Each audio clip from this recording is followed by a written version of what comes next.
శ్రీ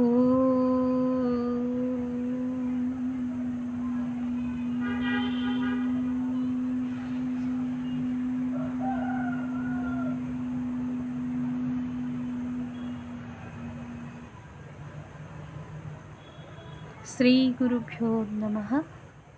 విశ్వస్వరూపంలో ఉన్నటువంటి సర్వేశ్వరుడైనటువంటి శివ మహాదేవ ప్రభునకు జయము జయము. మిత్రస్వరూపంలో ఉన్నటువంటి సమస్త జనులకు జయమగునుగాక, సమస్త ప్రాణికోటికి జయమగునుగాక. అందరికీ నమస్కారం అండి. మీరంతా ఎంతో ఓపికగా ఈ తిరుమంతిరం అనే కావ్యం యొక్క అర్థాన్ని నాకు తెలిసిన మాత్రము చెబుతూ ఉన్నప్పటికీ మీరంతా ఎంతో ఓపికగా వింటూ ఉన్నందుకు మీకు అందరికీ చాలా చాలా హృదయపూర్వకమైన కృతజ్ఞతలండి. మనం ఈరోజు 576వ మంత్రార్థం నుండి తెలుసుకోబోతున్నాం. శివ మహాదేవ ప్రభునకు జయము జయము, శ్రీ తిరుమలారు స్వామికి జయము జయము, తిరుమంతిరమునకు జయము జయము. 12 మాత్రల పూరకంతో 4 మాత్రల కుంభకం మీలో సంభవిస్తూ ఉన్నట్లయితే మీ ఉచ్ఛ్వాస నిశ్వాసలే మీలో ప్రాణశక్తి పూరణలను చేసే 2 పడుచులుగా మిమ్మల్ని సేవిస్తూ ఉన్నటువంటి 2 పడుచులుగా మీ దేహ గృహంలో వసించే అప్సరసలుగా వారిద్దరూ నిశ్చయంగా లోపలికి బయటికి నడుస్తూ ఉంటారు శ్వాసగా అంటూ స్వామి ఉచ్ఛ్వాస నిశ్వాసలే 2 అప్సరసలుగా చెప్తూ ఉన్నారు. 12 మాత్రల కాలము శ్వాసలోని ఉచ్ఛ్వాస అనే భాగము అనే పడచు మీలోకి నడిచి 8 మాత్రల కాలము నిశ్వాస అయినటువంటి మరొక పడచు, మరొక విధానము.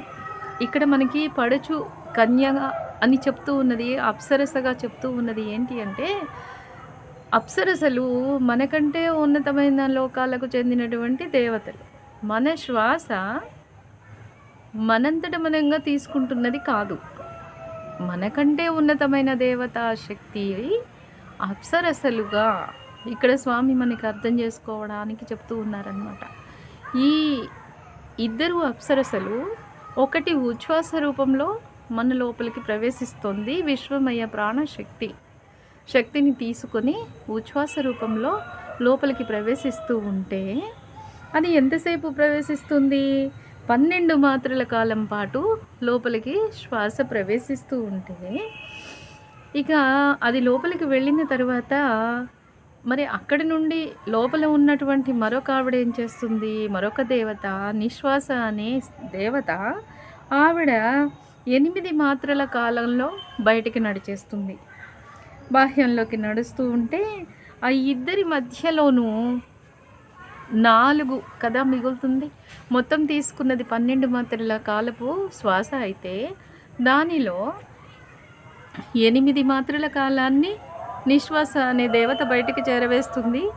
ఉచ్ఛ్వాస అనే దేవత విశ్వం నుండి మనకి 12 మాత్రల కాలం పాటు ఉచ్ఛ్వాసని ఊదుతూ ఉంది. దానిలో మనకి మన దగ్గర మనం ఎంత మిగిల్చారు ఈ 2 కలిసి అంటే 4 మాత్రల కాలాన్ని మన జీవిత కాలంగా మనకు అందిస్తూ ఉన్నారు. 12 ఉచ్ఛ్వాసగా, 12 మాత్రల కాలము ఉచ్ఛ్వాసగా ఒక ఆవిడ విశ్వం నుండి మనకి దేహానికి శ్వాసను అందిస్తూ ఉంది. ఒక అప్సరస అని ఇక్కడ ఎందుకు చెప్తారు? శక్తి అనేది, శ్వాస అనేది ప్రాణశక్తి. ఆ ప్రాణశక్తి అనే దేవత అలా లోపలికి వస్తూ ఉంది. నిశ్వాస అనే దేవత మన లోపల ఉన్నటువంటి మలినాలను అన్నింటినీ తీసుకొని బయటికి వెళుతూ ఉంది 8 మాత్రల కాలం పాటు. ఈ 2 కలిపి మన దగ్గర ఎంత ఉంచుతున్నారంటే 4 మాత్రల ప్రాణాన్ని మన లోపల ఉంచుతూ ఉన్నారు.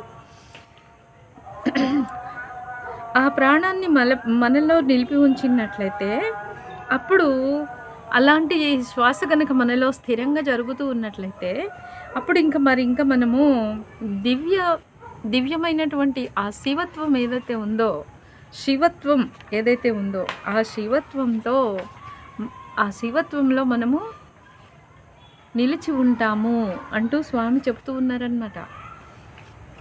బావుంది కదా! శివ మహాదేవ ప్రభునకు జయము జయము, శ్రీ తిరుమలార స్వామికి జయము జయము, తిరుమంతిరమునకు జయము జయము. ఇక 577వ మంత్రంలో ఇదంతా మనం ఏంటంటే శ్వాసని మనం ఎలా తీసుకుంటున్నాము, మన లోపల ఉచ్ఛ్వాస నిశ్వాసాలు అనేవి ఎలా సంభవిస్తున్నాయి అనే విషయము పైన మనము గమనికని ఏర్పాటు చేసుకోవడం ద్వారా మాత్రమే మనం తెలుసుకోవడం సాధ్యమవుతుందన్నమాట. ఈ శ్వాసలో అదుపు మదుపులను చేయడం మనం గనక నేర్చుకుంటే, ఇక అప్పుడు మరణంపై కూడా మనం నైపుణ్యత్వాన్ని పొందవచ్చు. ఇచ్ఛావరణం అనే విధి విధానాన్ని మీ సొంతం చేసుకోవచ్చు అంటున్నారు స్వామి ఇందులో.